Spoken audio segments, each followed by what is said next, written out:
Welcome to Commission Ed, the Air Force Officer Podcast. Here we explore the training and development of America's leaders in the application of air power and the profession of arms. The views expressed are those of the hosts and do not reflect the official policy or position of the United States Air Force, Department of Defense, or the U.S. government. Welcome back to another episode of Commission Ed, the Air Force Officer Podcast. I am Colin Slade. And I'm Reed Gann, and we're your hosts for Commission Ed. All right, Reed, I'm excited to bring this interview to our audience. I had the opportunity, the pleasure to talk with Lieutenant Joey Langford. He's one of the first people that I met when I showed up as an instructor for Air Force ROTC. I got back from my initial training and shortly thereafter, he received his commission and then took off for Pensacola and undergraduate CSO training. Awesome. It's a small world, right? When you run into your students around the Air Force. Yeah. And he reached out to me. He found out about the podcast. He said that his experience at UCT has been transformational, especially because he was one of those that had no idea what CSOs do prior to showing up for his first day of training. Yeah, I think that's going to be a pretty common experience. I admitted I did not know that was a job, right? I thought, hey, you're wearing a flight suit, you must be a pilot. Right. And I think Joey does a great job of breaking it down. There's a lot in there, and I'm looking forward to sharing it with the audience. Yeah. So with that, we will turn it over to Lieutenant Joseph Langford. Welcome back to another episode of Commission Ed, the Air Force Officer Podcast. I am Colin Slade, and today I am joined by Joseph Langford, a CSO student down at Naval Air Station, Pensacola, with the Air Force down here. All right. We're going to use first names today. You're going to be Joseph. I'm going to be Colin. Is that cool? Yeah, that works. I'm probably Joey. I go by Joey. All right. We'll call you Joey then. Have they given you a call sign yet? Not yet. You get that after you graduate your follow-on training with your operational jet. That's good, because that also means that you haven't done anything stupid enough to earn one yet. Correct. Well done. Not yet. Sure, that day will come. It will come, absolutely. But that's all right. That's part of being an officer. That's part of being in the Air Force. You got to make those mistakes, learn from them, and own it. Have it become part of you. It's good stuff. Yeah, looking forward to it. Welcome to the podcast, Joey. We're excited to have you, especially to have someone who is currently undergoing the training that's still in the pipeline. In this case, specific to the Combat Systems Officer, or CSO, career field. What is your actual AFSC? So I will be a 12F, so 12 Foxtrot for the fighters. So we've got 12F, and then we have 12R for reconnaissance, 12N for navigators, and then 12S for the AFSOC, Combat Systems Officers. All right. But you haven't tracked to a specific airframe yet, right? I have. I'm actually syllabus complete down here, and I'm going to graduate and get my wings on February 21st. Oh, awesome. Congratulations. Yeah, thanks very much.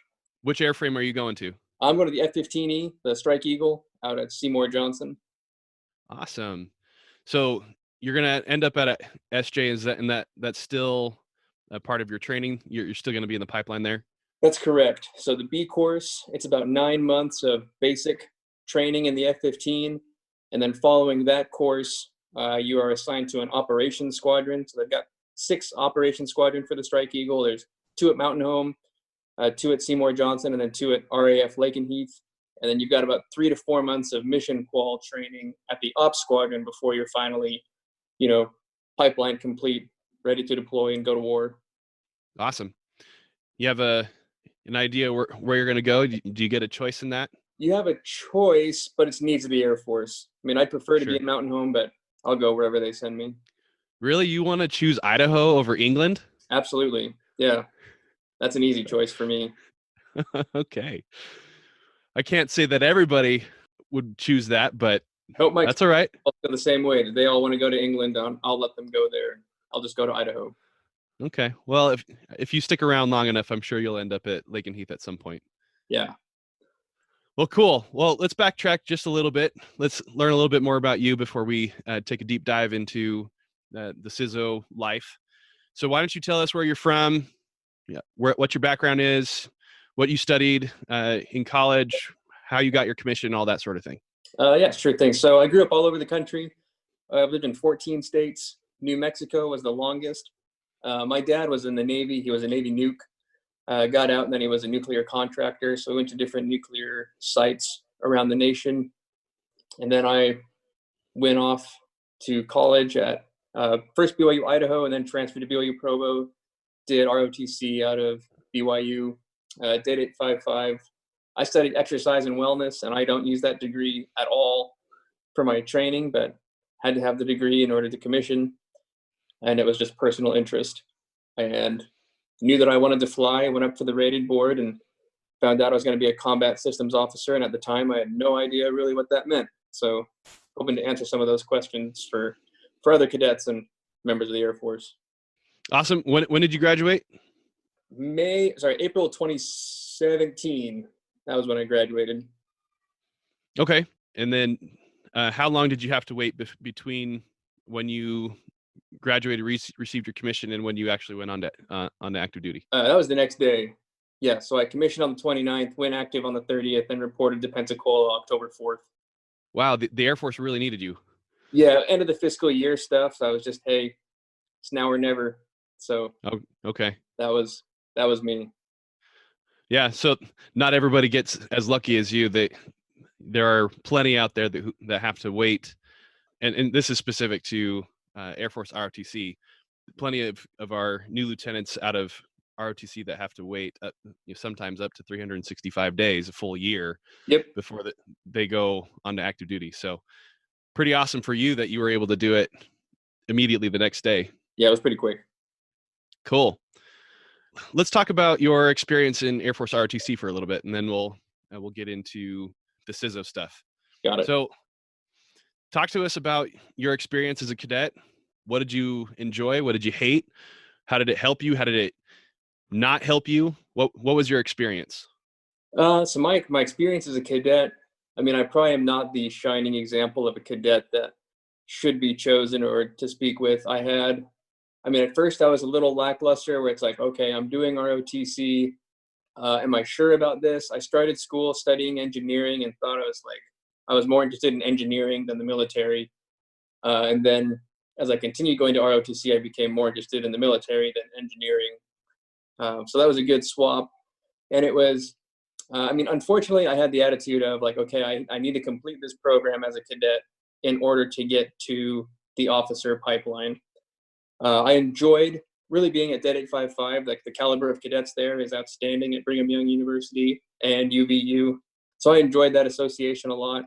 But most of the time maybe sad to say, it was more the side event while I was going through school and working to try to take care of life and family. I got married in college, so I was just trying to work and have enough money to be a poor college kid. Right. Typical college student struggles. Yeah, absolutely. And it's like, wow, I lived off of $6,000 last year. Right. I'm happy those days are behind me. Yeah. Aren't we all? Yeah. Well, that's good to know. I mean, one thing about Air Force ROTC is that, and I've talked about this in previous episodes, that Air Force ROTC is not the end-all be-all.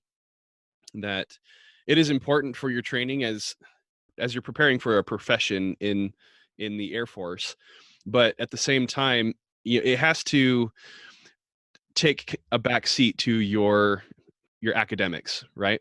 Right. So it needs to be the most important thing, and it can't be the most important thing for you to succeed academically. And you play kind of that juggling match of which one's got priority this week. That was my experience. So let's parse that out a little bit. How was it when you were a cadet that you were able to balance your academics first as an engineering student, then once you switched over to exercise science? I'm sure things got a little bit easier, but at the same time, you were moving up into your junior and your senior corps, and then also you moved into the upper class of the cadets, which required a significant more time commitment and effort. How did you balance those two things at the same time as also being married and carrying responsibilities outside of both school and ROTC? So, I mean, I think you become comfortable being tired, where you just start to, you make things happen instead of, putting things off. I really appreciated the upperclassmen experience when I was able to actually work with the underclassmen. So, I mean, I was like a cadet squadron commander and a cadet flight commander, and that was really rewarding. I had a foot surgery my senior year, and so that had me on the sidelines a lot for most of the cadet activities. But it was cool just to be there, to be able to mentor, and then being able to actually meet all the different requirements. Looking back as a college student, you don't really have that much responsibility as you think you do. But I mean, often, things were accomplished due to late night study sessions, staying up super late, writing papers, and just getting it done. And if you show up tired one day to class because you were working on something else, you just got through it. And it's, they say here in flight training, they've got, two different metaphors. One is you have an iceberg that's only so big and you want to keep as many penguins on as you can. And it's just, what's the most important penguin for me to keep track of this week? The next event, okay, I have a test in this class, so I need to focus on this one, and I'll rescue that penguin later. But right now I need to hold on to this penguin. And the other one they use is just, you're in a river and there's a whole bunch of alligators coming at you, and you're only concerned about the next alligator that's going to kill you. So you got to get it one at a time, and at the end, you've actually accomplished what you set out to do. Yeah, so that's really good stuff. So my question now is, like, how did Air Force ROTC and your experiences there train you or prepare you for what you were going to be doing in UCT? Or maybe how did ROTC not prepare you, and what do you think you could have done differently? I think it prepared me really well, especially BYU, Brigham Young University, where it's a pretty rigorous academic institution. And so, everybody there is sharp and your professors have super high expectations. So you learn to perform to a high level in your area of responsibility. And so that was very helpful when it came time to actually start, the military training pipeline and dedicated. You need to understand this material quickly. I certainly feel that Brigham Young University prepared me really well for that. And then as a cadet, not only do you have to learn how to do college, but you're going to have some other job. So it kind of helps you spread your focus out a little bit more and keep a few of those penguins on the iceberg. Yeah, that's good. So it's not just Air Force ROTC. It's not just your academics at the university, but the combination of the two actually work together really well to prepare you for the UCT pipeline or something similar. Right. And it's nice because in college, you learn how to kind of juggle and spread your focus, where I'm studying exercise physiology, which has nothing to do with Air Force ROTC. And then when I get to, UCT, it's just, hey, we want you to focus on one thing. And as a cadet, you're used to focusing on 3 or 4 things. And then when somebody says, hey, we're going to pay you to just focus on one thing, you can do that really well. That's awesome. Good. Yeah, I like how you explain that. Well, good. Is there anything else that you want to say about your time at BYU or in ROTC? Anything that you think would be valuable to cadets who are currently going in the program, or maybe someone who's thinking about joining? Anything you want to offer on that end? So I would think, about every time that you're wondering what on earth is the purpose of this, or why am I a cadet? Why am I putting up with this? It is 100% worth it. Where, being an officer in the Air Force is an outstanding opportunity. It's been a fantastic experience for me and my wife. We've had, my daughter was born here at Naval Air Station Pensacola, and just to see the support that's there for families is outstanding. So when you're in, one of those cadet experiences where it's like, man, this is stupid and doesn't make sense. I don't want to wake up at this time, or I don't understand why cadets have to do this or do that. It is 100% worth it. I can't believe that I get paid to have as much fun as I do. That's really good. So for all of those out there in our audience that are either going through ROTC right now or thinking about joining, suck it up.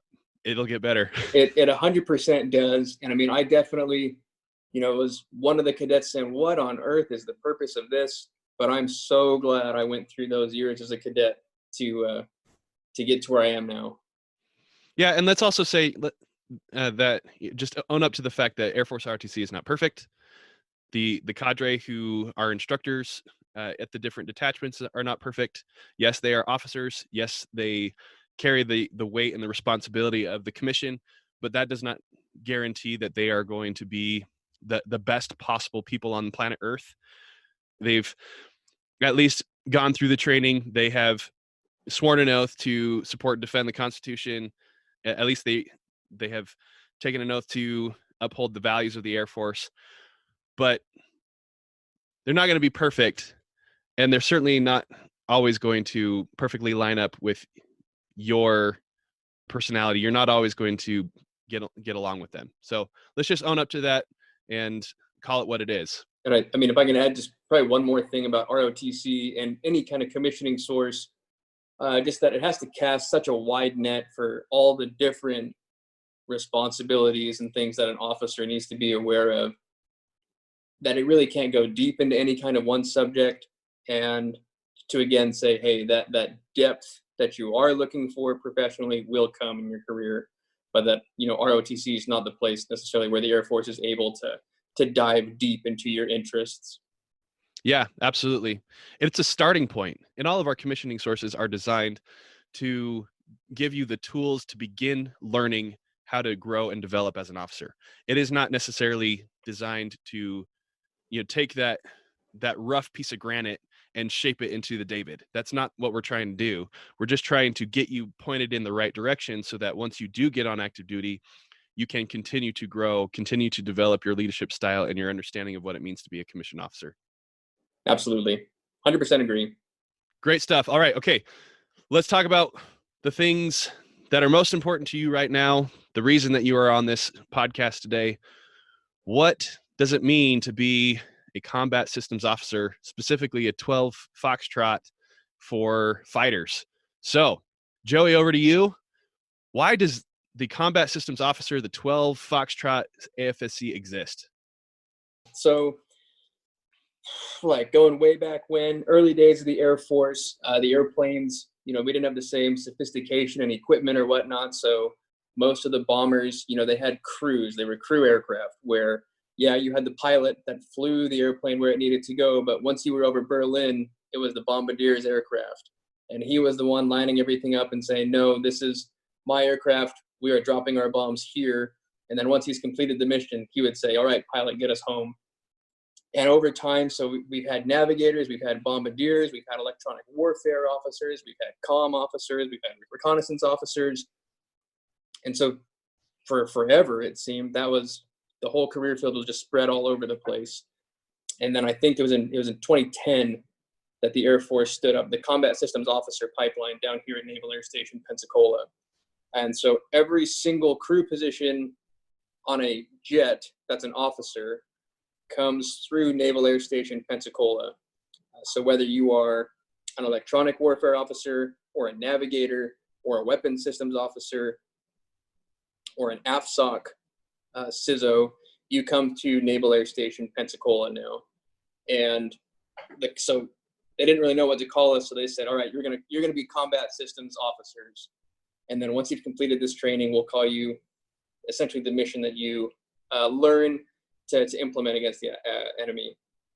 And so we graduate, and we're only really called CSOs in big Air Force or while we're in training. But then once we've graduated the program, we'll be called a Wizzo or an EWO or a NAV or an AFSOC guy whenever they're mentioned.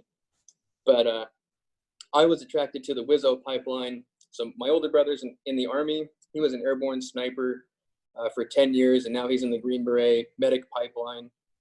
And I wanted to be in the jet that was capable of dropping bombs on bad guys, to kill bad guys and make sure the good guys came home. And as a weapons systems officer, that is your bread and butter. So weapon systems officers, you can either be on a B-52. So the B-52 has 2 weapon systems officers that are down in the belly of the beast, and they're controlling the weapons. So they tell the pilot, hey, we need to get here, but you're getting me here so I can kill the bad guys.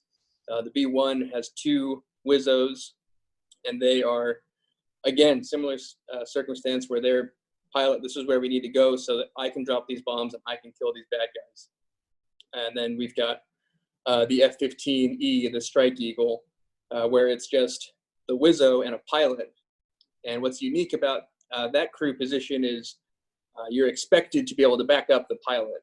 And you're expected to be, a fully qualified aviator, where in a B-52 and a B-1 and on any other Air Force jet, minus the single seat fighters, there's a pilot and a co-pilot there to make things happen. But as in the F-15, there's a pilot and a Wizzo. So in the back seat, the Wizzo has a full set of flight controls, stick, throttle, rudders. And so, as an F-15 Wizzo, you're expected to be pretty capable of flying that jet as well. And you're not just I would say no CISO's ever a passenger, but you need to be a capable aviator as an F-15E Wizzo. Awesome. So a couple of things there.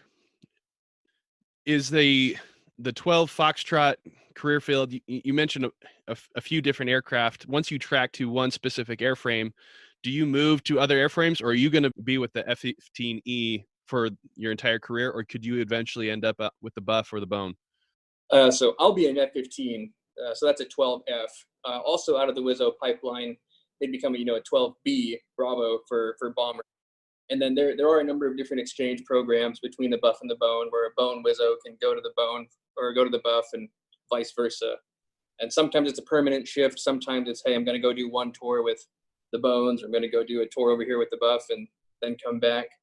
But there is, in the other career fields, there is some aircraft transference. If you go to the Strike Eagle, sometimes a Strike Eagle Wizzo will go fly with the EA-18 Growlers, the electronic attack aircraft. The Air Force does have one squadron of them.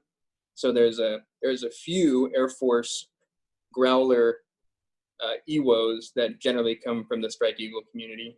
Okay.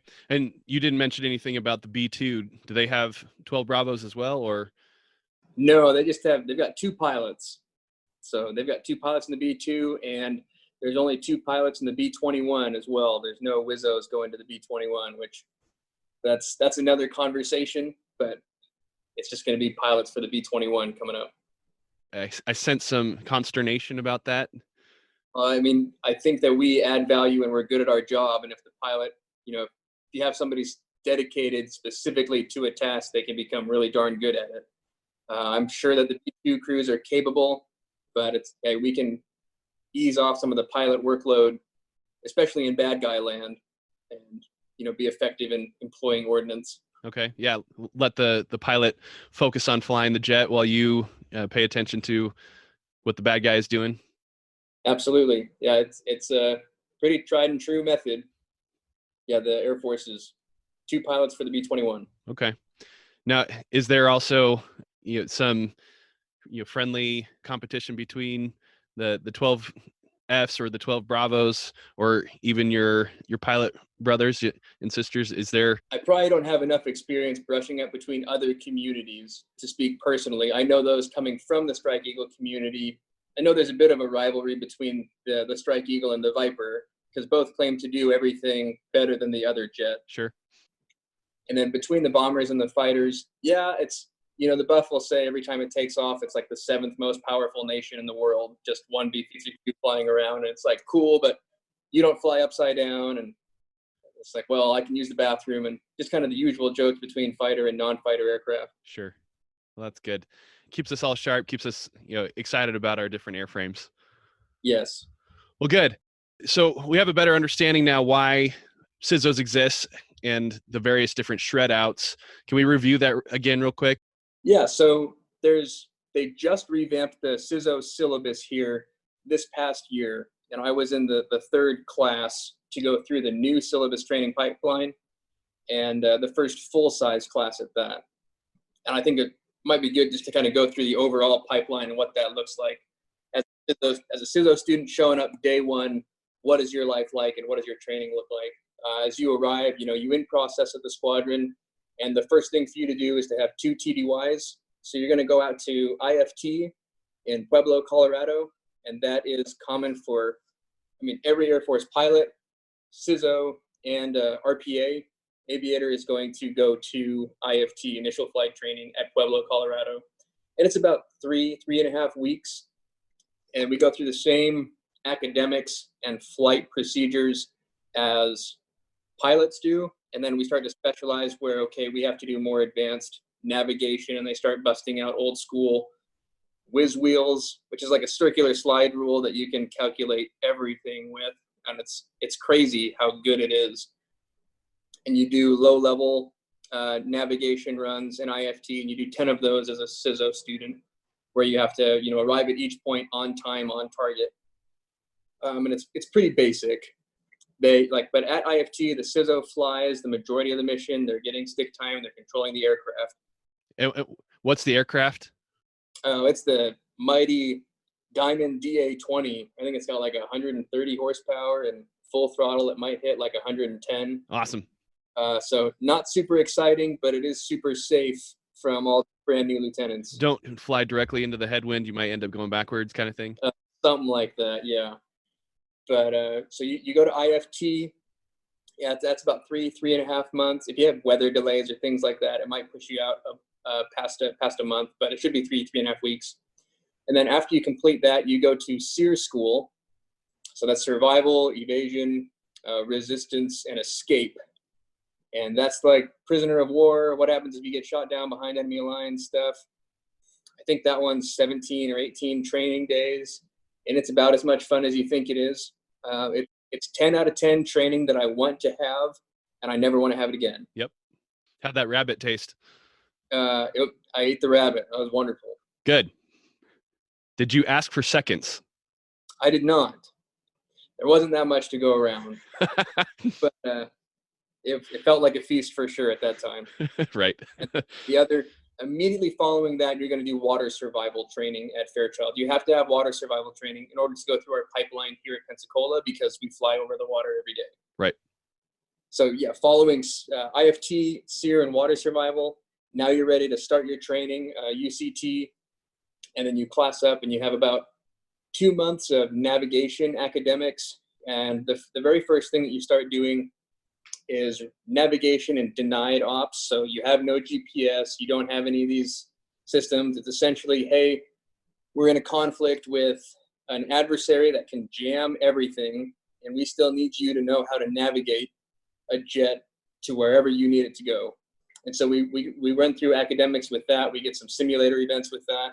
And then after we've learned kind of those navigation principles where we can navigate in any circumstance, then we go to the T6, and we get every CSO student is going to get 6 flights in a T6, where the first one is, they call it the dollar ride, and it's awesome, where you go out into a MOA.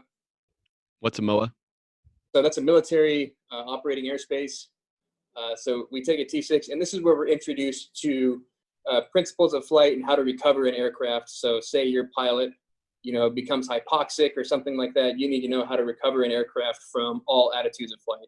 So you go over, there's the basic stalls, can you recover an aircraft while you're upside down? And then it's, well, we have gas, we have time, so have some fun in a T6.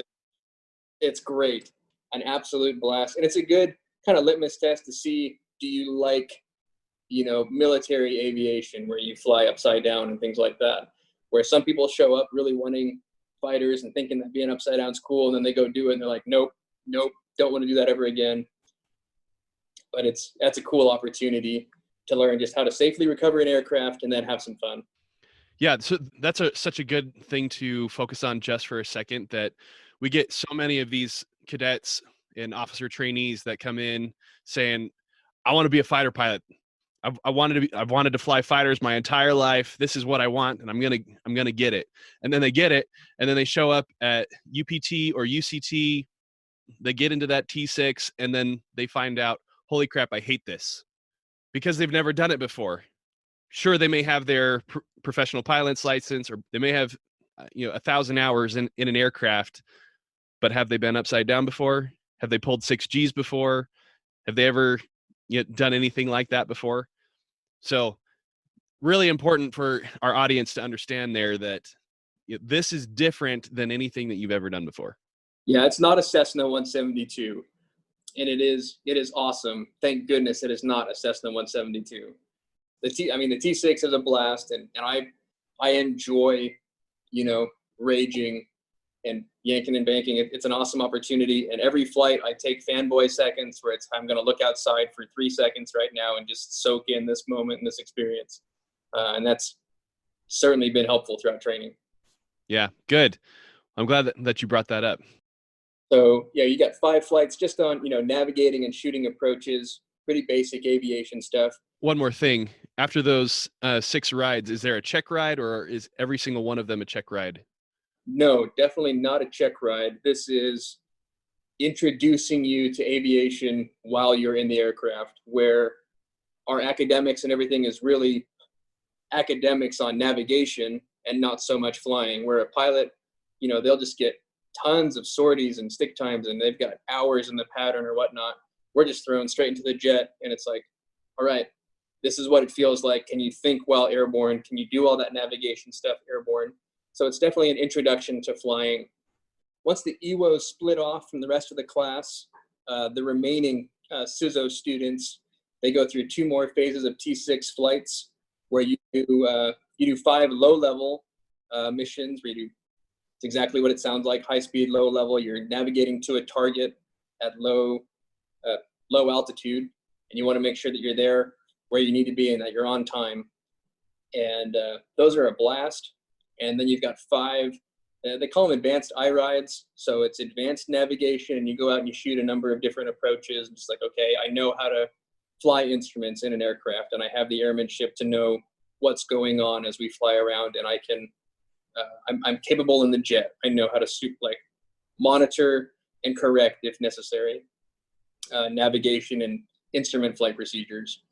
And then once you've completed those, so there's, a check ride for each of those, a low level and an instrument flight. Then you're T6 complete, and then you break off into the other 3 tracks, which would be special operations, navigator, and weapons systems officer.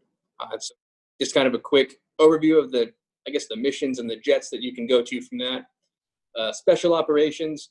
Special operations is CSO City, like CSOs run AFSOC. And so you're going to have AC-130s. So it's CSOs that are in the AC-130s controlling the sensors and the weapons. So you're playing Call of Duty and, doing the AC-130 stuff. That's a CSO that's killing every bad guy that needs to be killed. So in the AC-130, it's not an enlisted position that's running the sensors or firing those weapons. It's an AFSOC CSO that's doing it. So depending on the variant, because there's the whiskey, and now there's the J model, and there used to be the uniform as well. They've had a number of different crew iterations. The latest gunship, the J model, it has there's 3 aviators on the flight deck, so pilot, co-pilot, and then an Air Force CSO. And then down below, there's going to be an AFSOC CSO next to an enlisted sensor officer or a sensor operator, and the 2 of them work together to control all the weaponry. And then there will additionally be other crew members that will load, the camera, things like that. But it is a combat systems officer responsible for, analyzing the fight, figuring out what weapons to employ, and employing the weapons. Cool. Okay. Yep. And then there is the U-28 that nobody's heard of. It is a lightweight intelligence, surveillance, and so this is all unclassified. A lightweight intelligence, surveillance, and reconnaissance aircraft that embeds with special operations teams. So they will go out, their tent is right next to the SEAL team or the Green Berets or the Delta Force out at wherever the United States government says it needs for them to be. They can operate out of horrible airfields. They don't need a lot of airstrip or nice places to be. And then they fly overwatch for these special forces teams, and then they will control airspace nearby so they can, hey, there's a B-52 nearby. They can say, hey, B-52, I need you to drop one of these bombs and give me control of it, and I'll guide it into the target and blow up what this team needs blown up. And so it's a force multiplier for special forces units. Okay. And then you can go to the MC-130, which is, hey, we need to put a whole bunch of troops in country without people knowing about it. An MC-130 will fly in 50 to 100 feet off the deck, and then work with, Rangers or whatever kind of hurt we need to put into the country, and then get them out as well. They can also do airborne refueling with helicopters at really low levels, so it's a capable platform. The last AFSOC platform is the HC-130, which is a search and rescue mission. So that's a C-130, 100% dedicated to going in, finding our dude, getting them out. And what's the CSO role on that one? So there'd be a navigator, essentially, where it's, okay, this is the location of the dude. This is the location of the things that we don't want to fly nearby. This is how we're going to go in. This is how we're going to get them. And this is how we're going to get out. Okay. Yeah, so that would be what they'd be doing. And for the MC-130 as well, be, hey, we're going to navigate. Hey, look at, this would be our opportunity to get into the country. This is how we would get out. And this is where we need to drop off our stuff. Awesome. Cool. So that covers the AFSOC community. Mm-hmm. Then the last one you said is navigators. Navigators. All right. So there are a few platforms that still have navigators. For the most part, navigators are going away, but there are a few really high value assets that the Air Force have said, nope, we want a navigator on board. For flying the RC-135, we want to make sure that we're in the airspace we need to be in.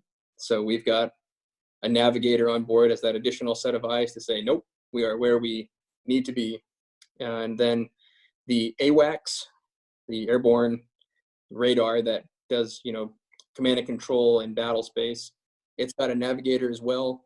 And then the JSTAR, which is, it's similar to an AWACS, except instead of its radar searching the air, the JSTAR's radar searches the ground, and it is able to provide a ton of intelligence concerning ground-based enemies.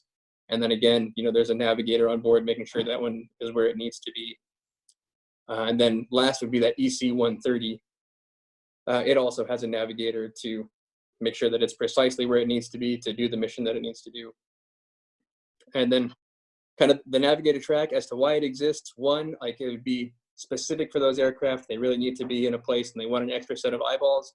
But it's also being able to do, they'll study a bunch of denied ops where they'll be able to use just dead reckoning and navigate an important aircraft to wherever it needs to go, regardless of who's trying to mess up their navigation abilities.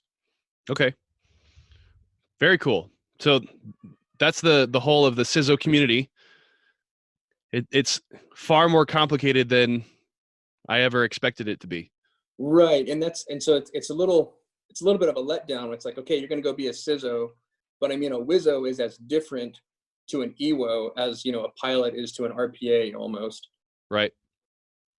We wear the same wings on our chest, but as to what we do day in and day out is super different. So the pipeline really does fan out quite a bit. Interesting. Cool. All right. Let's talk a little more specifics about the 12F Wizzo. How does somebody get that AFSC? So, it's going to be the same as pilot training, where at the end of the syllabus, there is what's called, the drop. And that is where every member of the class that's completed training now puts in, hey, their dream sheet, where it's like, these are the aircraft that I want to go to. And then based off of class ranking, you're assigned the aircraft that are available. So the number one guy in the class will get his choice of jet if it's available in the Air Force. And then the number two guy would get the next jet available all the way down throughout the class. And so to get to be, a 12F or an F-15 Wizzo, go to CSO training, and then you want to fight for the Wizzo track. And then from there, the Wizzo track, I can confidently say it is the most work track. That is not the easy track if you're looking for, just an easy career in aviation. But I certainly think that it was really rewarding, and I wouldn't want a different track if I could do it again. And then following, the drop and, being told, hey, you're going to go be on an F-15. We have additional top-off training where we have to learn air-to-air tactics as well as just the air-to-ground tactics. And then we have to become more comfortable with actually flying the jet, because we're going to be expected to be able to fly in an F-15. So we go from, hey, you're not flying, to, hey, now you're flying a T-6 in a tactical formation and make it work. So it's a bit of a learning curve, but it's an awesome experience. Okay. And the other piece of getting that AFSC is also that you have to get picked for rated while you're in your commissioning source. That's correct. Yes. So definitely put in for the rated board and put in for CSO. Goodness, I wish that, more people would understand just like the awesome opportunities where I'm like 8 months away from strapping into a supersonic twin engine 9G jet of awesome that delivers a ton of hurt to the enemy. And nobody knows that you can get that out of the CSO pipeline. They just think pilot, RPA, and it's like, what the heck is a CSO? It's like, man, I'm about to go have an awesome time flying a really cool jet, doing a really cool mission. Yeah. So while you're in your commissioning source, in your junior year if you're in ROTC, for OTS, you're going to be applying specifically to the rated board before you get selected and end up at OTS. But when you are putting in your application, if someone puts CSO as their number one, are they going to get it? Very likely. And I mean, it's unfortunately just an unknown in the Air Force. And, if you're a new cadet that doesn't know anything about the Air Force, you're applying to OTS, and it's like, well, maybe the recruiter knows what a CSO is, maybe. But it's like, okay, they're another guy on the jet. It's probably about as much information as you can get. Okay. They're going to look at your, it's the same kind of mass score where they're going to look at your AFOQT. They're going to look at your commander's ranking. The AFOQT is a specific segment for the NAV or CSO score, but there's not as many CSO positions as there are pilot positions. Right. But again, people just don't know about the career field and the awesome opportunities that it does offer. Okay. But people can pursue CSO directly. It's not something that they just have to end up there accidentally. They can put that on their dream sheet, on their rated application. They can work directly towards that, as well as once they're at UCT, they can work directly toward one of these different shred outs. They can pursue the Wizzo directly. They can go after the EWO or AFSOC. It's not something that just kind of happens accidentally all the time. That's correct. I mean, I think you really can control a lot of your destiny with it. And it's, just about being good at whatever you are supposed to be at the time. I think one of the tricks one of the mistakes that people make is they think, well, once I'm in the Wizzo track, I'll be really good at that so I can get the F-15. But it's like, nope, you've got to be really good at your academics. You've got to be really good at the DA-20 at IFT. You've got to be good at the basic T6 stuff in order to get to where you want to go. And you've got to be good at being a cadet, to get what you want out of commissioning. Okay, so it starts early. It's not a just-in-time, a JIT kind of thing. It's a lifestyle that you're going to set up for yourself early, and you're going to pursue through the entire time. Right, and that's a pretty good ticket for success. Yeah, right. Also, talking about getting into this AFSC, what role does your academic degree play? Do you have to have a technical degree? I mean, you're making it sound like it's pretty technical. No, you do not need to have a technical degree. The Air Force is definitely, they favor technical degrees for their commissioning programs. If you're in ROTC, you're probably aware that if you have a technical degree, you're way more likely to get a scholarship. I did not have a technical degree, did not get an Air Force scholarship. But if you don't have a technical degree, you need to be pretty sharp. I think every student, at DED 855, where I came from, Brigham Young, was a pretty sharp cadet. But that being said, yeah, my degree was exercise and wellness. One of my good buddies that I'm going through training with, he got the F-15 with me. He went to the Air Force Academy and he studied aeronautical engineering. So he's a brilliant engineering student, and I'm a meathead. And I can be just as good in the jet as he is, and I can learn these systems the same way as him. So I wouldn't let that intimidate you if you don't come from a technical background. And then at the same time, simply studying a technical background makes you more familiar with how can I learn complicated and complex data rapidly? That would be the only advantage, I would think. But you don't need to come from a technical background in order to succeed in the rated career. Okay. So you can study English, you can study history, some of these other humanities type or soft science type degrees and still be able to really succeed and do well in UCT and in the career field.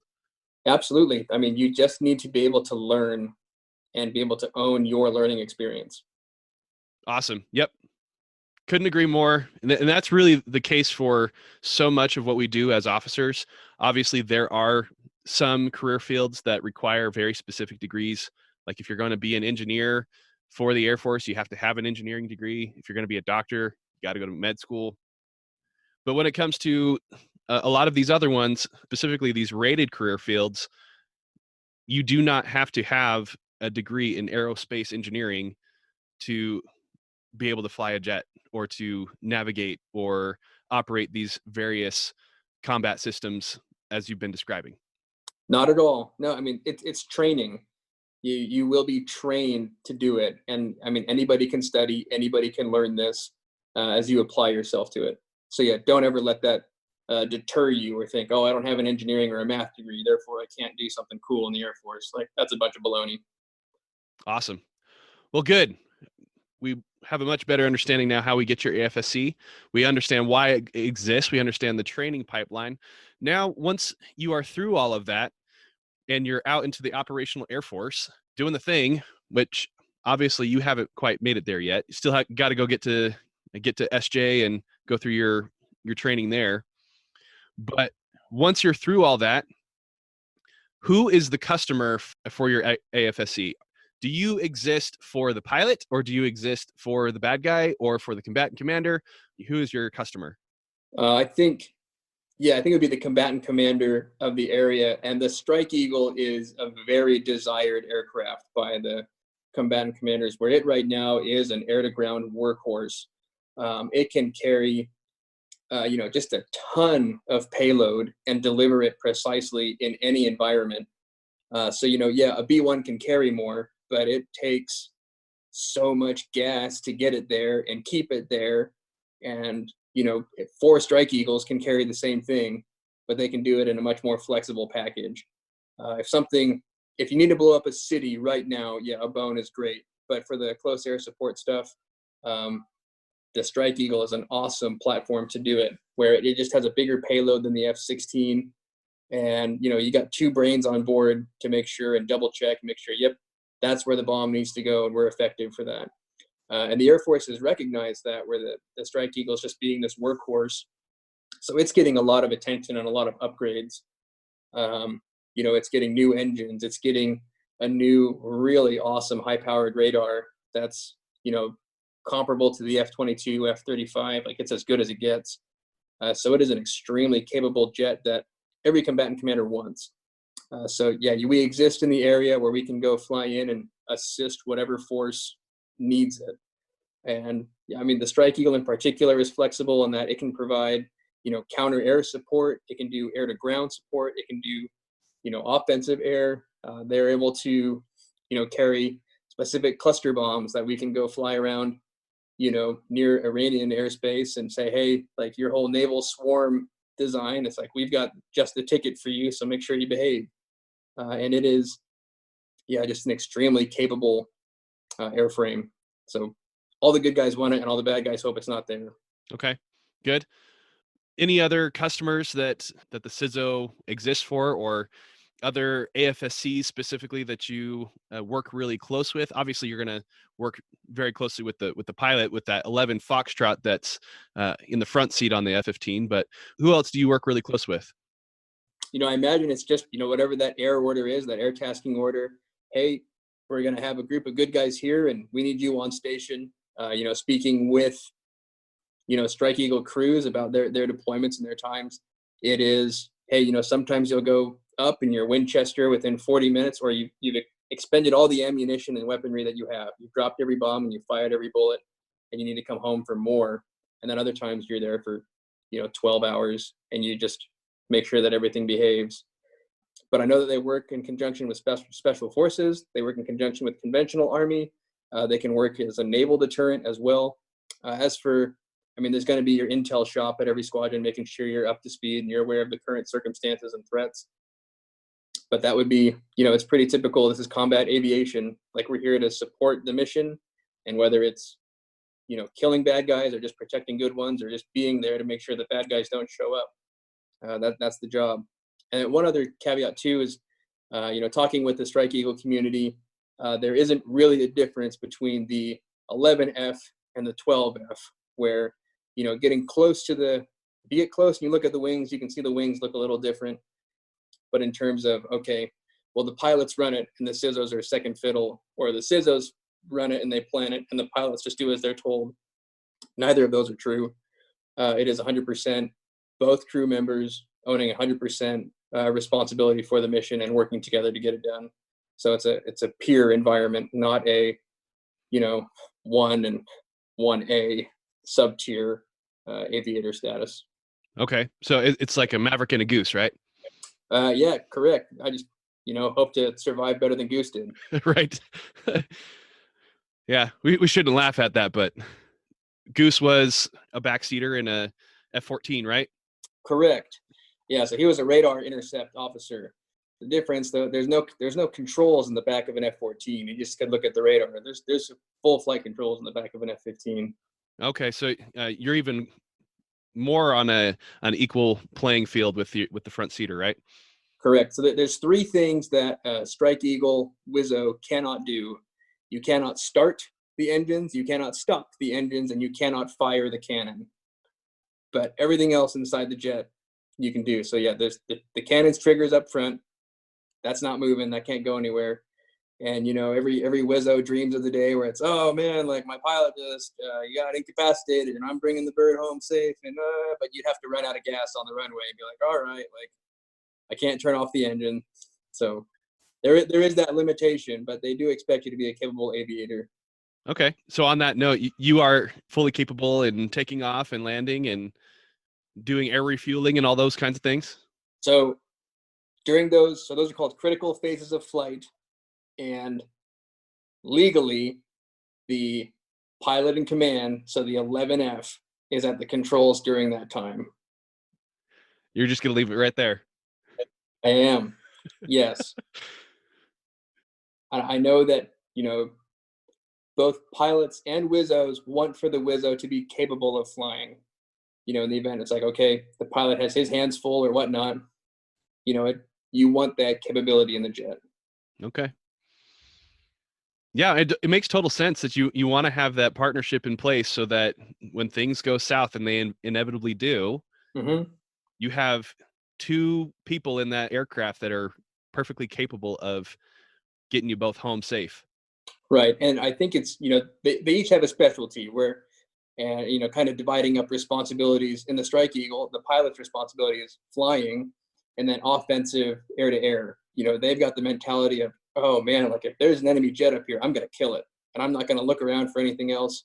And then the Wizzo's got a more defensive air to air, where they're monitoring and making sure that there's not some airborne threat that's trying to sneak up on us and saying, hey, this is not the fight that we want to pick. Hey, that's this trap or whatnot. Let's not spring it. So we're able to kind of be the defensive, looking around while the pilot's going full bulldog, blood in the jowls. Then the Wizzo owns the air to ground mission. So, in red flag exercises and stuff like that, it's not unheard of for one Strike Eagle to be, engaging an enemy fighter, shooting it down, while at the very same time dropping bombs and blowing up ground targets. So it's a cool gig, and we each have our specialty, but we can back each other up. That's good. All right. Let's talk about the career progression for the 12 Foxtrot. We've already talked a little bit about UCT. We know that you're headed to SJ next for your aircraft specific training. What happens after that for the next few years and into the Wild Blue? Got it. Just so one quick addition between UCT and Seymour Johnson for the B course, F-15 Wizzos go to IFF, so Intro to Fighter Fundamentals, and that's a 2-month course at either Texas or Columbus, Mississippi, in the T-38. to, to learn basic fighter maneuvers, air combat maneuvers, and, how to conduct air to ground attacks and things like that. So you get that kind of 3D battle space air combat experience, or at least context. And then, once you complete the B course, then you get 3 more months of mission qual training to make sure that you know how to employ every kind of weapon and every kind of scenario. Boom, you're good to go. At that point, you show up, you fly pretty much 5 days a week, and you're whatever kind of focus the squadron has at the time, where it's like, hey, for the next 2 weeks, we're going to focus really on our low levels. And for the next 2 weeks, we're going to focus on our counter air patrol. And then next 2 weeks, we're going to focus on our, flying into a denied environment and dropping from this altitude or whatnot. So you're able to sharpen every kind of skill that the Strike Eagle has to have to make sure that you're not just a one-trick pony. And then, you deploy. Generally, right now, the deployment cycle is you'll have about a 6-month deployment and be home for about 18 months. And then that's kind of the life as a captain. And then it's kind of standard Air Force officer progression, where you would have things like SOS, Squadron Officer School, Air Command and Staff College. And then, after probably 2 ops assignments, that's when you get into the holy smokes, you can go anywhere in the Air Force, whether it's you're going off to advanced PME like SAS, and you're going to go do a staff job at the Pentagon, or nope, I want to stiff arm all of that, and I just want to stay in the cockpit as long as I can and turn down those opportunities so I can just keep flying. Kind of both of those doors are open to you. You've got, you can go to the weapons school as a Wizzo, teach at the weapons school as well, or just be the weapons officer for your squadron. But really, you're training to all the different kinds of threats. You have to be good at air to air, you have to be good at air to ground, and you have to be good at, defending positions and being ready to deploy when Uncle Sam says they need you to go there. Awesome.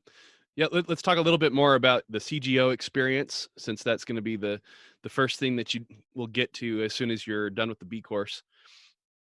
So your opportunity for leadership or supervision, when does that first take place as a CGO or even as a new major? So I'd say perhaps as a senior captain, you'd be looking kind of at that flight commander spot. But really, especially with such a long pipeline, when you show up after the B course and you're mission qualified, you're going to be something like a snacko, because they just need you to keep flying and keep getting good at your job. Where, especially with the Strike Eagle, where there's just so many missions, they just want you to get that experience. And then, when you're maybe a senior captain getting close to that point, that's when you'll start having the additional duties such as scheduling or stand eval, or, hey, you're going to go and be the exec for, this commander or something like that.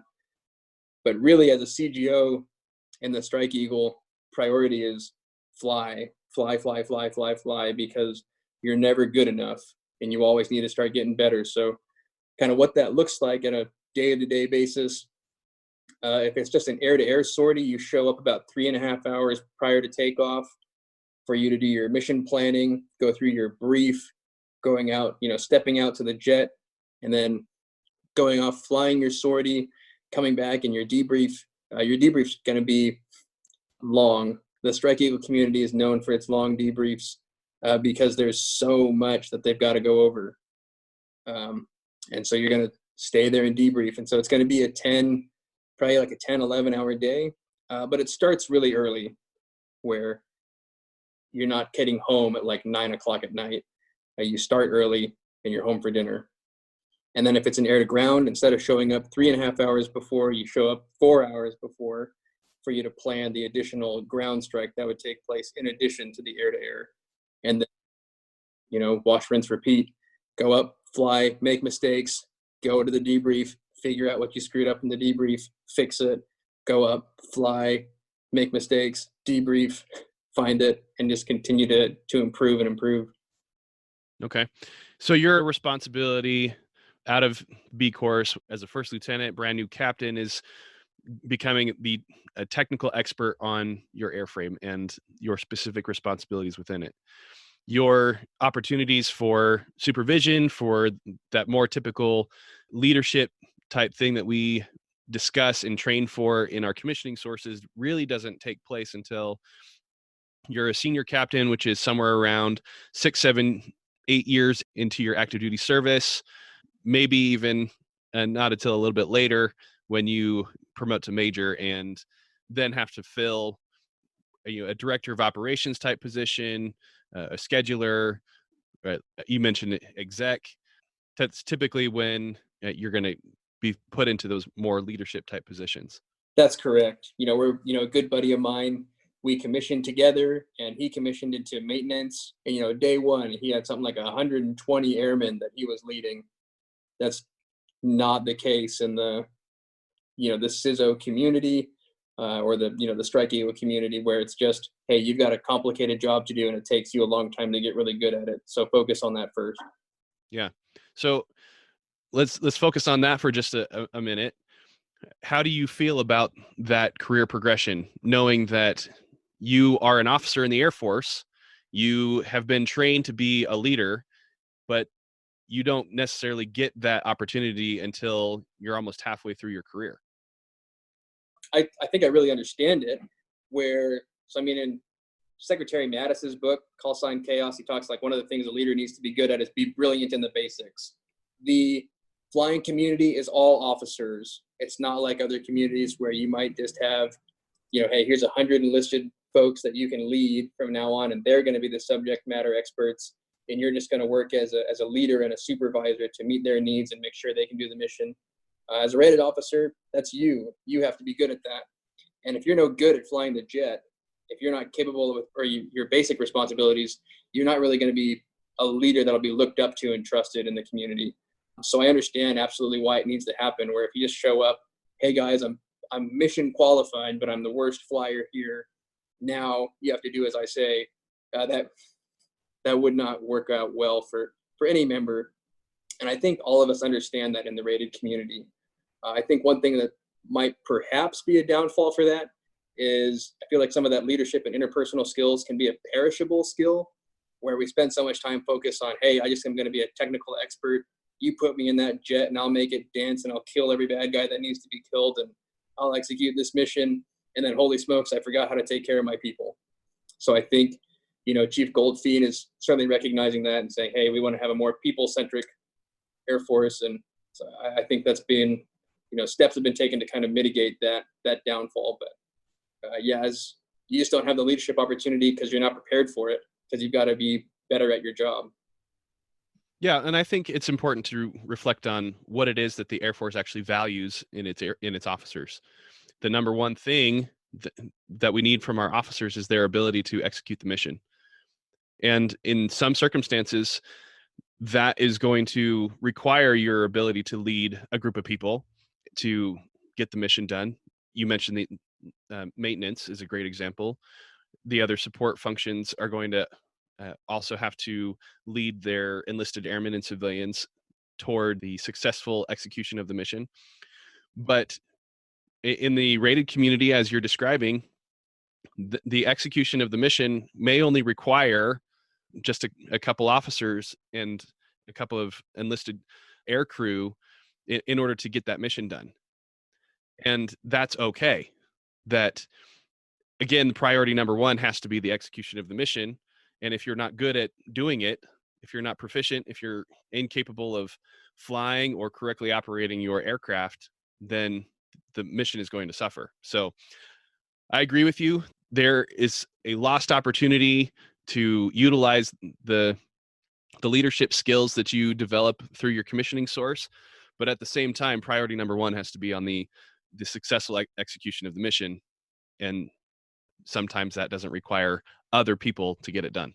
Sometimes you just have to be a leader of one and a leader of yourself. Absolutely. It doesn't really matter what you say if you don't know what you're talking about. Yep. Got to be a master of your craft. And then further on in the things that the Air Force values in its officers, yes, the second one is leading people. But as we just discussed, that may be just leading yourself and leading your commander, making sure that the people above you are being taken care of. You don't necessarily have to be a direct supervisor over other airmen to be a leader. You can lead up like that. And beyond that, the Air Force still needs you to manage resources and improve the unit.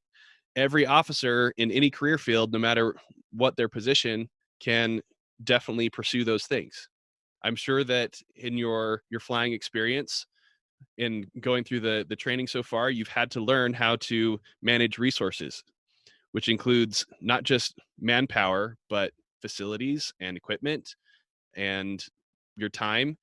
I mean, you have to know what you're dealing with, what your assets and liabilities are in order to successfully accomplish the mission.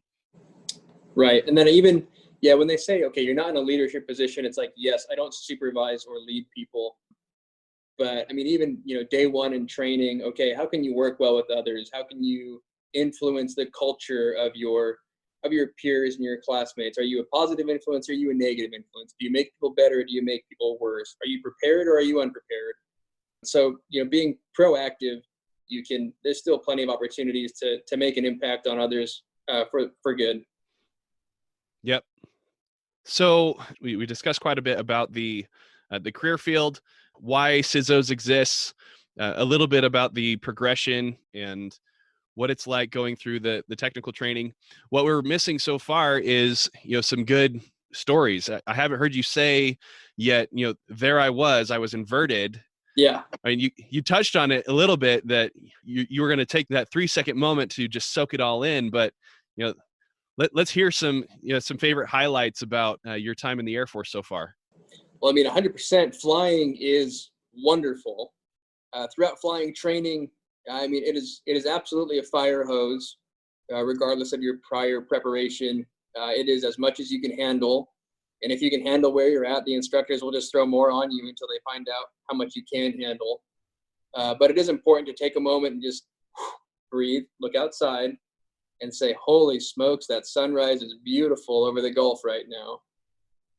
Where as we came back to the T6 after learning all the Wizzo tactics in the T1, I was flying with, I have a wingman. He's about 10 feet away from me. And we started going through these rolls, loops, maneuvers.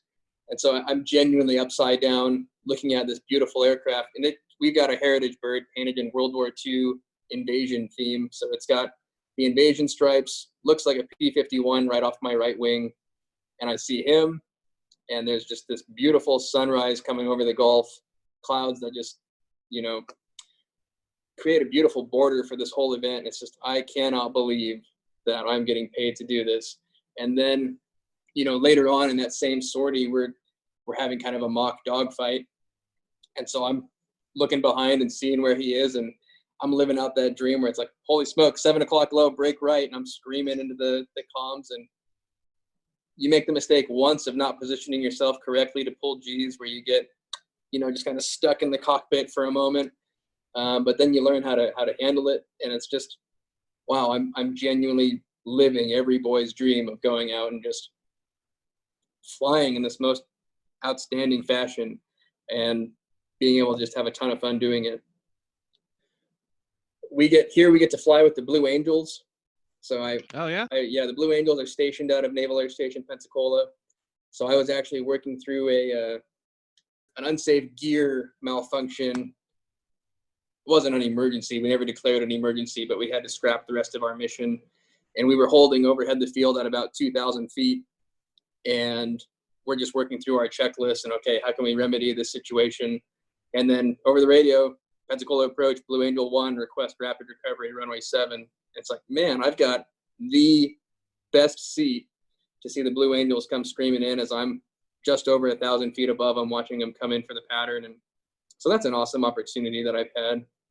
But I think, if you're going into one of these rated pipelines, whether it's UPT or UCT, yes, it's a fire hose. It's a ton of work. It's a ton of stuff to chew on every sortie. But, take those fanboy seconds and just look outside and say, holy smokes, like, this is awesome. And it's such a small number of people that even get the opportunity to go and have that experience.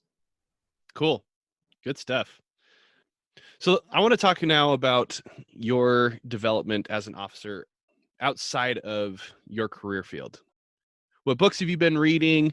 What classes you've been taking? What other things have you been doing outside of your training to continue developing as an officer? Yeah, that's a nice slow pitch softball opportunity to speak about reading. So reading is something that I became really passionate about towards the end of college. And then it was really nice once I was out of college to have more time to read. And it's become something that's really a part of who I am. So since commissioning, I've been reading on average about a book a week.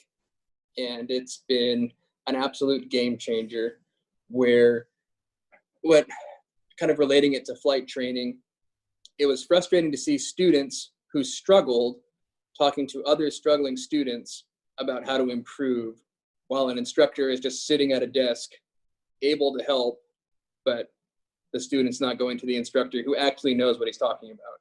Instead, the struggling student generally stays asking other struggling students what to do.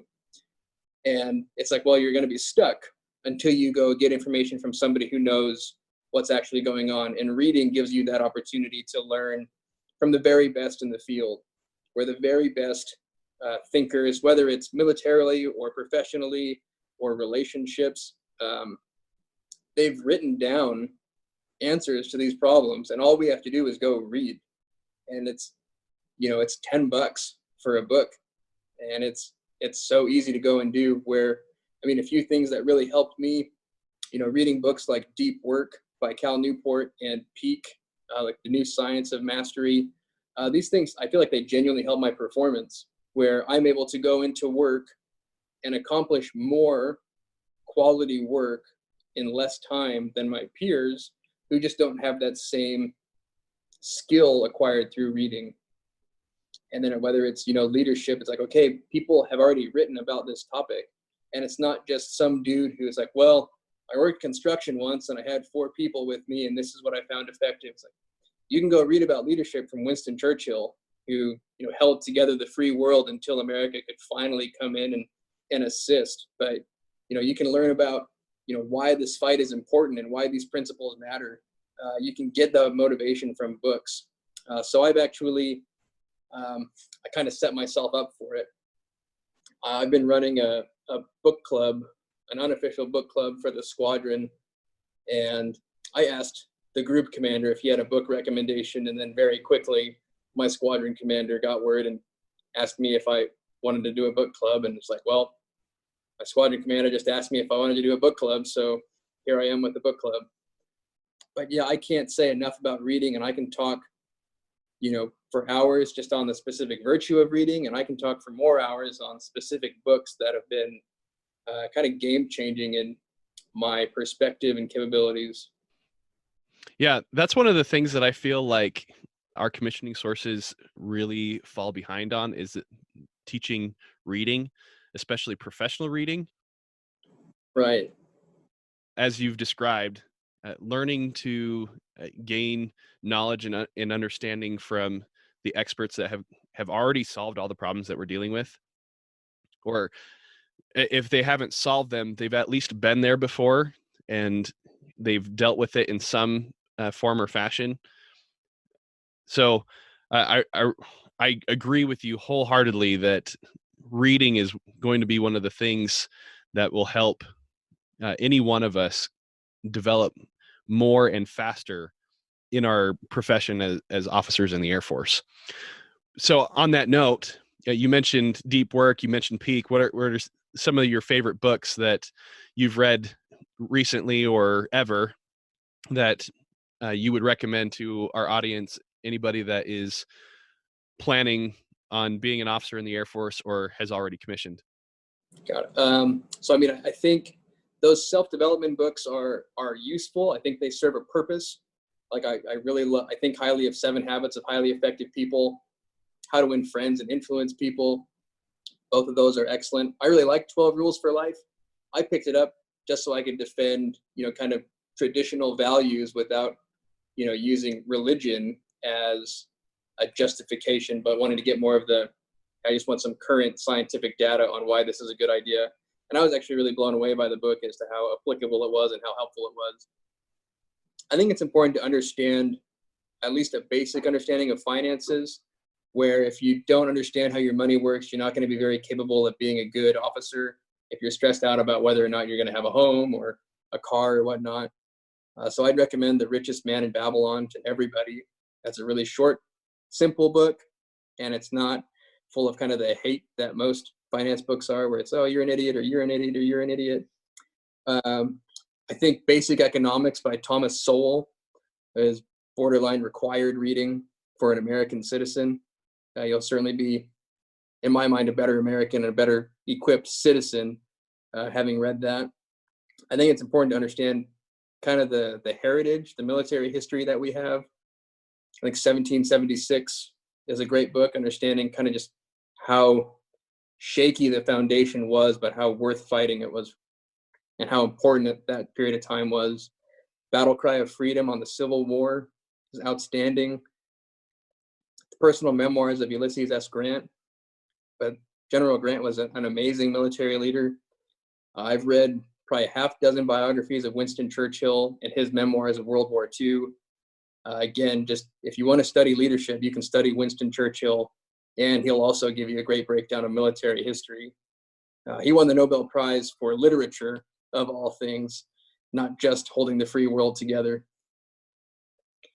Man, I think in terms of leadership, Leaders Eat Last, that Simon Sinek, I think there's good value to that, and understanding that your people are just as important as, you know, skill or ability or resources, that your people are one of the resources that you have to manage. There's a good one, The Mission, the Men, and Me by Pete Blaber.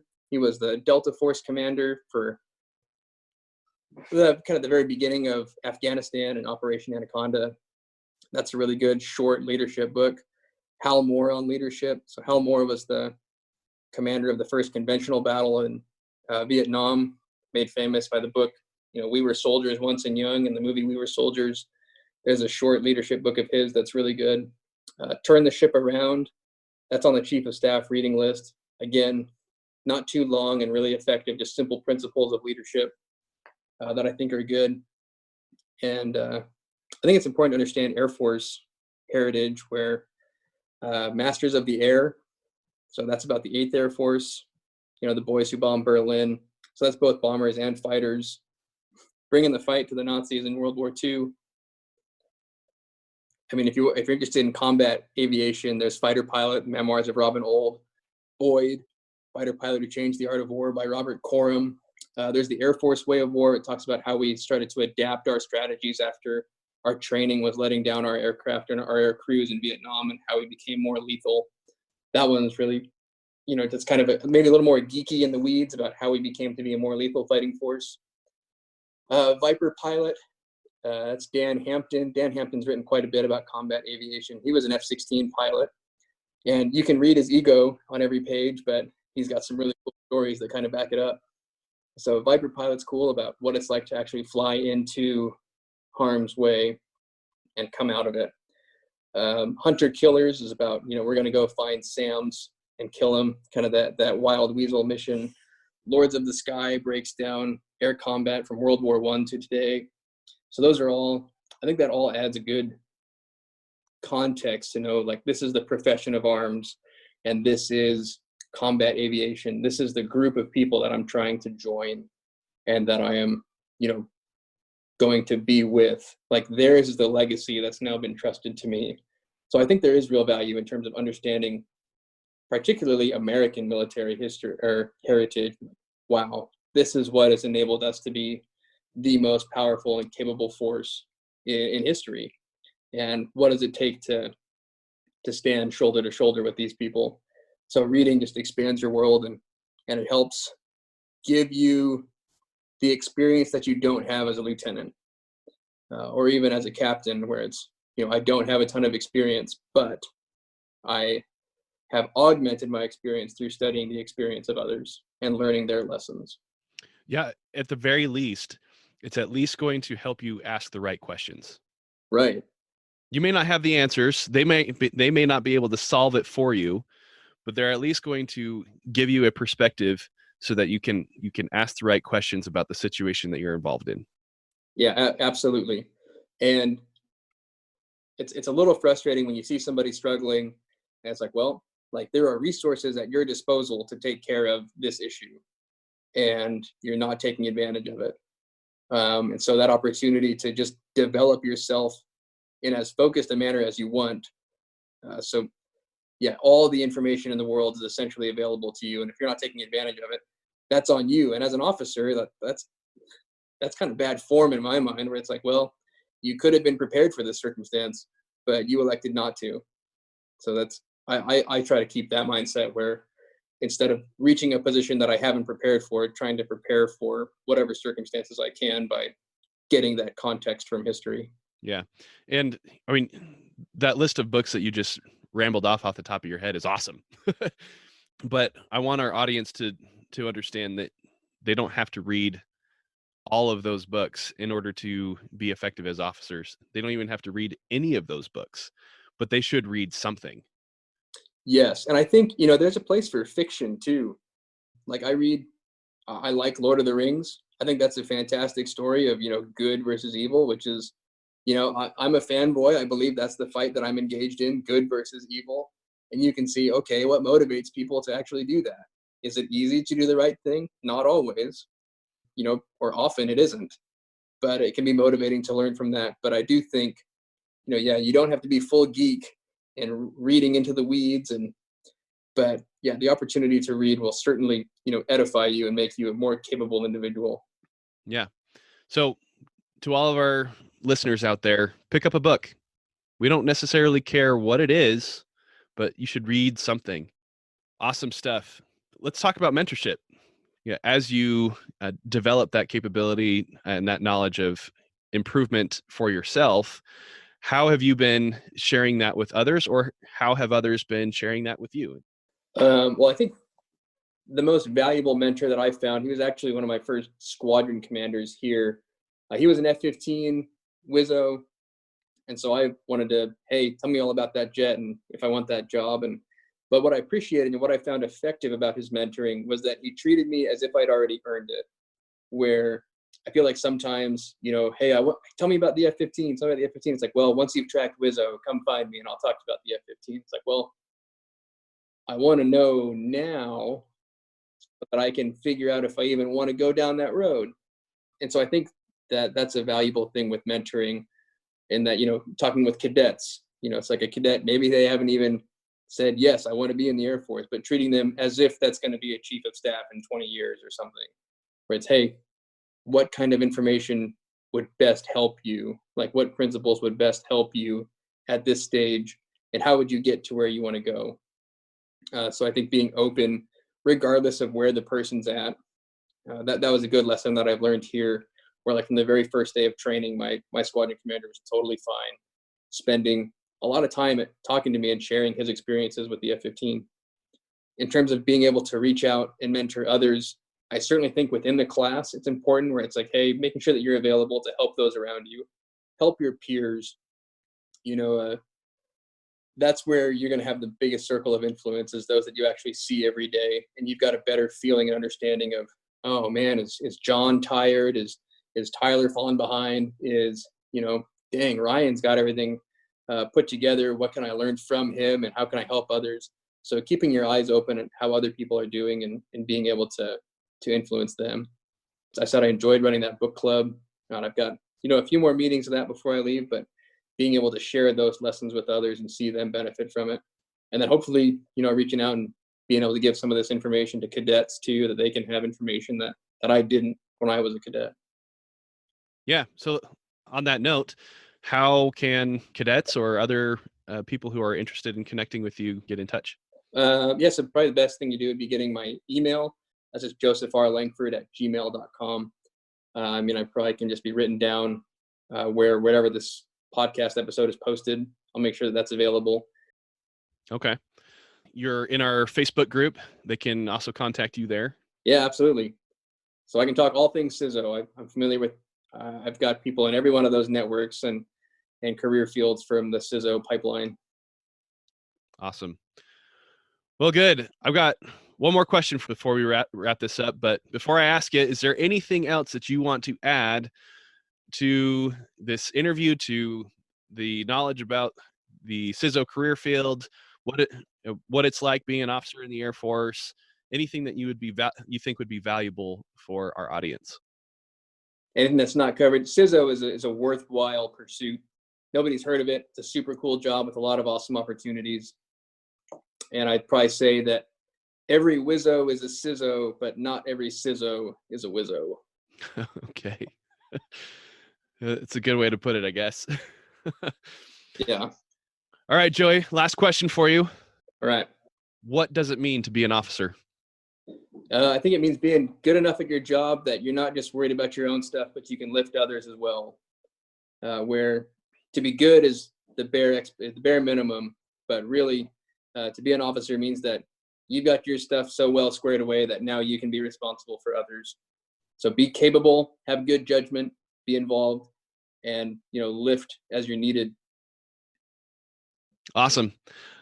I wholeheartedly agree with that, but I'm also interested to see how that definition changes for you as you progress through your career, as you move to SJ, and you then become fully mission qualified. You go on your first deployment, you come back.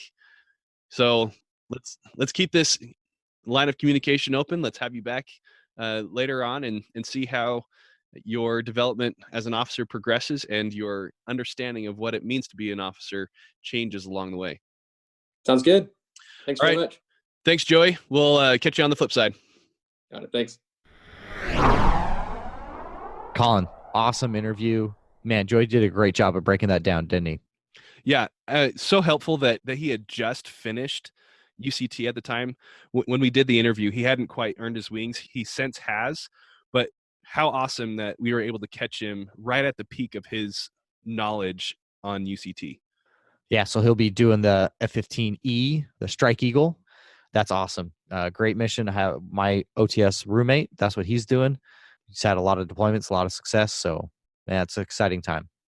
Yeah, so let's share some of our thoughts on, some of the things that he highlighted from UCT. What are you thinking, Reed? Yeah, so one of the things that I keyed in on, he's already caught the vision of how important professional reading is. And I promise we did not specifically find Joey Langford because he's a reader. But again, it points to this pattern, right? Leaders are readers, and we want to emphasize that. So just shameless plug, pick up a book, start where you are, and let's develop ourselves. Yeah, and he actually didn't pick up that habit until he got onto active duty. He described in the interview that during his time as a cadet, he wasn't reading very much. It wasn't until he got onto active duty that he realized that there was that knowledge gap, and it was something that he wanted to fix. Now he's jumped in full bore. Not saying that everybody has to read a book a week just like he's been doing, but definitely what you're saying. If you want to improve your leadership capabilities, your ability of serving effectively as an officer in the Air Force in any capacity, absolutely pick up a book. Yeah. And I think the last thing that I wanted to talk about is just what a broad field this is. And, if you think about the history, and he went into good depth on and broke that all down for us. But, these used to be a lot of different jobs, folks doing different things based on the technology of the day, and how it's all kind of been boiled into this one thing. But there's still a lot of options out there. So if you want to fly on the rivet joint, if you want to fly, Strike Eagles, if you want to fly special operations, there's just a lot of really cool stuff out there. So I'm excited that he broke it down and gave a really good description of it. So hopefully some folks in the audience can think about that as a future option for themselves. Yeah, absolutely. And what I like that he highlighted, he's bringing attention to really kind of like an unsung career field. Like we mentioned at the top of the episode, most people, including Joey, know very little about what CSOs do for the Air Force, both operationally and leadership in general.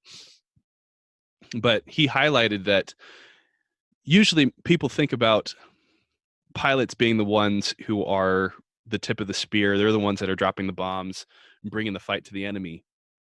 But really, especially in a crew type aircraft, anytime that there's more than one person on the aircraft and a CSO is on board, it's really the CSO that is providing the operational effects. Yeah, exactly. Right. In this situation, the pilot kind of just becomes the bus driver. Right. And I mean that with all the love in my heart. But yeah, sometimes it's the backseaters, the back end that are actually delivering the effects. Yeah. So if you want to be someone who is hands-on, actually engaged in bringing the fight to the enemy, maybe being a CSO is a direction that you want to more fully consider. So we want to give a huge thanks and shout out to Joey for taking the time to offer this information to us. Again, we'll link his contact information in the show notes, and you can also engage him in the Facebook group. He's active there, especially on the aspect of professional reading. He's taken the responsibility on himself to engage people within the group on sharing different types of books and making sure that we are all engaged in the process of and participating in the activity of professional reading. And that concludes this week's episode of Commission Ed.